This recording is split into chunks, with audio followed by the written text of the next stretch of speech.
نزدیک سونا بڑی چیز ہے. اور پنجابی کے ایک مصرع ہے، نظر جناندی کیمیا سونا کر دے وٹ. وٹ سمجھتے ہو؟ وٹا، مٹی کا چھوٹا سا ٹکڑا، پنجابی جو اس کو وٹا کہہ دے. فرمانے رب نے جن کی نگاہوں میں کیمیا گری کا سودا رکھ دیا ہے، وہ پتھر پر بھی نظر ڈالیں وہ سونا بن جاتا ہے.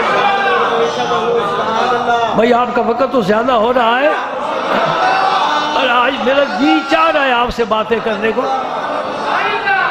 ایک بزرگ کے لنگر بڑا وسیع تھا، آمدن کا کوئی ذریعہ نہیں. لوگوں نے سمجھا شہر یہ کیمیا گری جانتے ہیں، سونا بناتے ہیں اور اس سے ان کا لنگر چل رہا ہے. ایک آ گیا لوٹے بھرنے لگ گیا، جوتے سیدھے کر مصلی بچھا. یہی ہماری خوشامد ہوتی ہے، پھر ہم سب کچھ ہی دے بیٹھنے کے لیے تیار ہو جاتے ہیں. بڑا آسان سا طریقہ ہے، وضو کر کے آج نا ہاتھ باندھ رہے. بھائی یہ بڑا معتقد ہے، خواہ اندر منافق ہی کیوں نہ ہو. بڑا آسان طریقہ ہے لوٹنے کا، بزرگوں کو لوٹنے کا بڑا آسان طریقہ ہے. کچھ دن گزرے تو آپ بھی سمجھ گئے.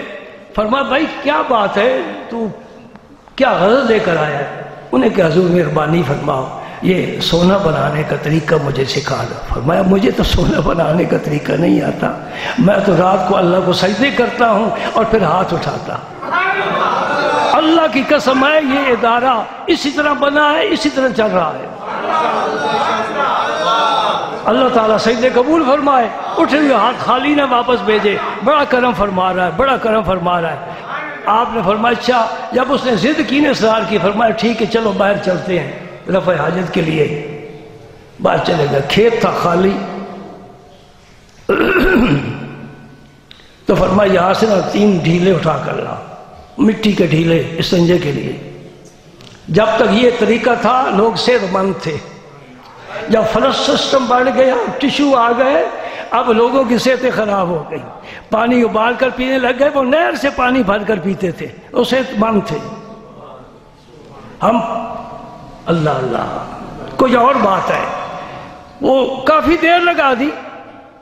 آپ نے کہا دی بھائی 3 ڈھیلے اٹھا کر لاؤ. حضور میں کیا کروں، یہاں تو کوئی ڈھیلا ہی نہیں. فرمایا مجھے تو سارے کھیت میں ڈھیلے نظر آ رہے ہیں، مٹی کا ہی ہوتا ہے نا. یہ میں جس سے اٹھاتا ہوں وہ سونے کا، جس سے اٹھاتا ہوں سونے کا. فرمایا واپس آ جا، میں تجھے مسئلہ سمجھانا چاہتا تھا. میں نے کرنا ہے استنجا، تو وقت پتا چلا کہ یہ سونا استنجے کے قابل بھی نہیں ہے. یوں ہی عاشق بنے پھرتے ہو سونے کے. یہ سونا تو استنجے کے قابل، اور سونے کی ڈلی ہو نا تمہارے پاس ایک بسکٹ ہو تو اس کے ساتھ استنجا کر لو گے، بعد میں دھو لینا، پاک ہو جائے گا، صاف ہو جائے گا. استنجا کر لو گے نہیں، وہ اس قابل بھی نہیں ہے. کیوں قیمتی زندگی ایک کھوٹے سکے کے لیے ضائع کر رہا ہے؟ نبی پاک صلی اللہ علیہ وسلم نے ریشم ایک ہاتھ میں، سونا ایک ہاتھ میں لیا، ممبر پر تشریف فرمایا ہذان حرامان علی ذکور امتی، یہ دونوں چیزیں میری امت کے مردوں کے لیے حرام ہیں، ریشم بھی سونا بھی. جو اس دنیا میں ریشم یا سونا استعمال کرے جنت میں نہ زیور پہن سکے گا، وہاں تو پھر سونے کے کنگن پہنیں گے نا انشاءاللہ. اب مولوی زیادہ پہنیں گے، ان کی زندگی ممبر پر گزرتی ہے. حجرے میں جاتے تو قرآن و حدیث کھول کر بیٹھ جاتے ہیں.